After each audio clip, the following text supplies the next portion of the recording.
Let's get started with the show tonight. We have our first email question. This one coming from Dean. My house caught on fire. I suffered bad burns. The fireman said propane gas leaked in the basement and exploded. We just had the heater serviced last month, and I believe this is what caused it. Should we be talking to a lawyer? Great question to start us off with. Dean, the quick answer is yes, you should. Anytime that there's a propane explosion or any type of heater explosion after an immediate service, of course, it calls and begs the question, was it properly checked out? When you do propane gas heating cases, they are very specific, and you have to get engineers, you have to get experts in to take a look at the propane area to see the delivery system, to see if the monitors were working correctly, to see if it was hooked up correctly. We just recently had a case where it was a propane gas tank that exploded, and what we learned was the propane gas tank itself was more than 10 years out of service. So the landowner in that particular case is the one who ended up, we resolved the case with, and it was again a very bad burn. Propane burns are flash fire burns. What happens, Courtney, and with propane is heavier than air so that it sinks, and in Dean's case it probably sank in the basement and filled up the basement.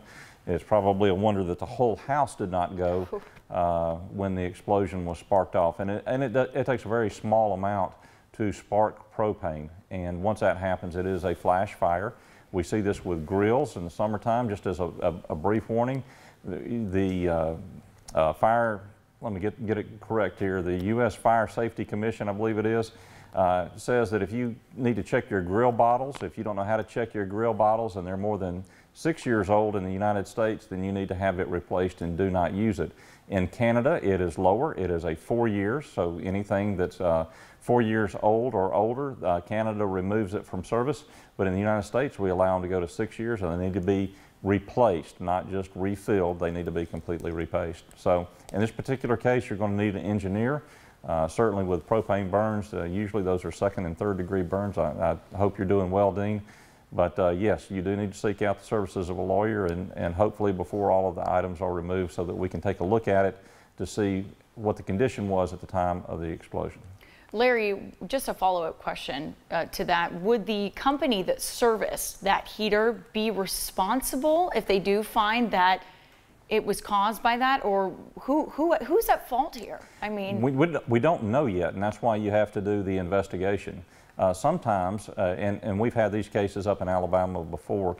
In Alabama, there's a lot of places where you don't have natural gas lines. You have the propane lines, or you have a propane tank. And so the tank, it's a large gallon volume tank, and it runs into the house.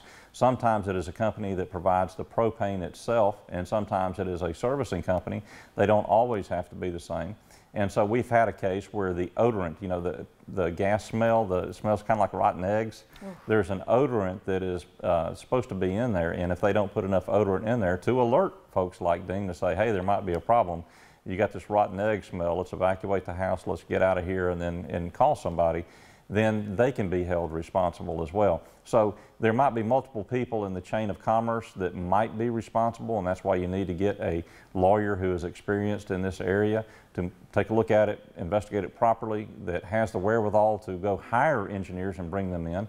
These engineers are not cheap. Usually an engineer like this starts out with a retainer of about $3,500, and their final bill for a first visit is usually somewhere between $7,000 and $10,000.